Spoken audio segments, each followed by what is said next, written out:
अस्सलाम वालेकुम।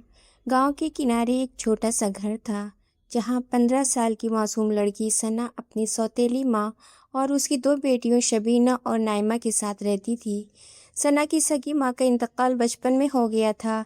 माँ की वफ़ात के बाद घर के कामों को करने की बहुत दिक्कत आती थी। खाना बनाना, कपड़े धुलना वगैरह हर काम करना मुश्किल हो गया था। सना के अब्बू ने दूसरी शादी इसलिए और भी किया कि ताकि बेटी को माँ का प्यार मिल सके, लेकिन किस्मत को कुछ और ही मंजूर था। शादी के कुछ ही महीनों बाद ही सना की ज़िंदगी जहन्नुम बन गई। सुबह अजान से पहले उसे उसकी सौतेली माँ उठा देती थी। ऐसा ना उठ, पूरे घर के बर्तन पड़े हैं, शबीना चीखते हुए कहती। सना नींद भरी आंखों से उठती, ठंडे पानी से बर्तन धोती, फिर पूरे घर की सफाई करती। लेकिन इसके बावजूद उसे कभी 2 वक्त की रोटी भी पेट भर कर नहीं मिलती थी। नाइमा अक्सर उसके सामने अच्छे कपड़े पहनकर घूमती और ताना मारती, देख अपनी शक्ल, नौकरानी लगती है नौकरानी। दोनों बहनों का बर्ताव भी उसके साथ अच्छा नहीं था। दोनों बहनों उसे इंसान नहीं गुलाम समझती थी। एक दिन गांव में मेले की तैयारी हो रही थी। पूरा गांव खुश था।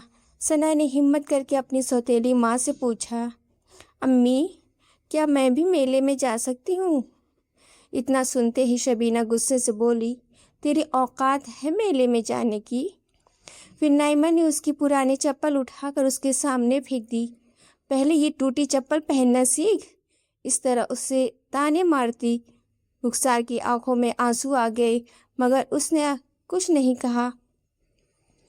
सना उस रात छत पर बैठकर चाँद को देख रही थी। धीरे से बोली, या अल्लाह, क्या मेरी ज़िंदगी हमेशा ऐसी ही रहेगी?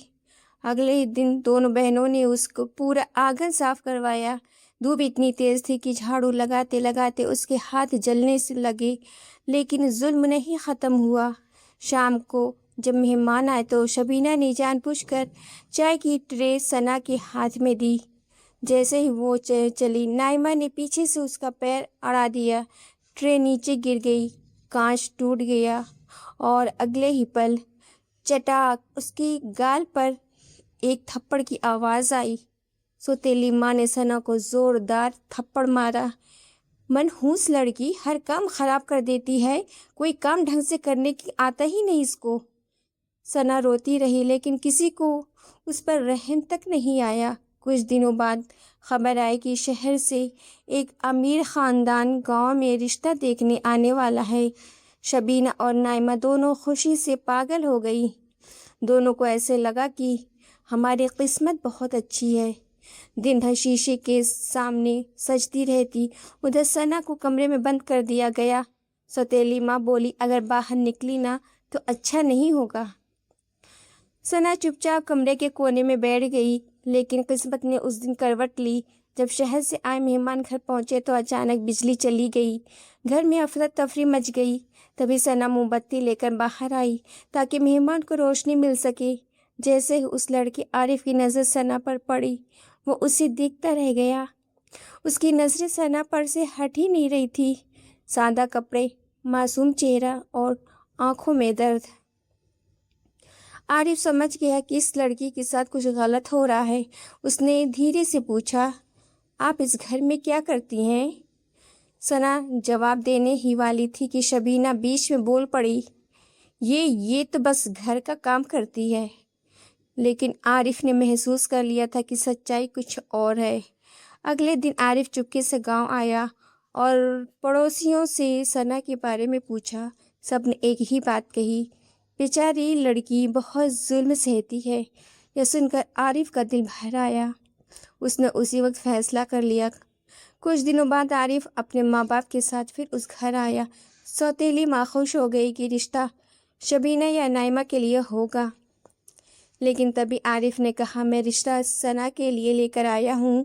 आरिफ की बात सुनते ही पूरा घर सन्ने रह गया। शबीना के चेहरे का रंग उड़ गया। नाइमा गुस्से से कांपने लगी और सौतेली माँ चीख पड़ी, उस नौकरानी में ऐसा क्या है?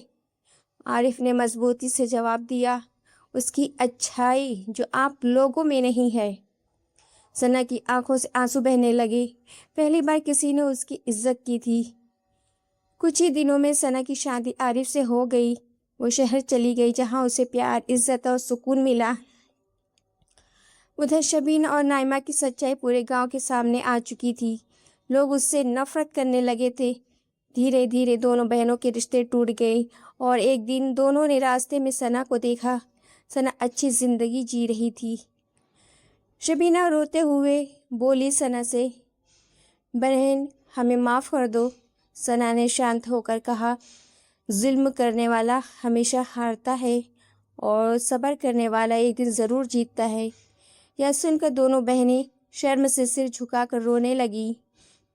اس کہانی سے یہ سیکھ ہمیں ملتی ہے کہ کسی کمزور انسان پر ظلم مت کرو، کیونکہ وقت بدلتے دیر نہیں لگتی اور اللہ سب دیکھتا ہے اور صبر کرنے والوں کا پھل میٹھا ہوتا ہے۔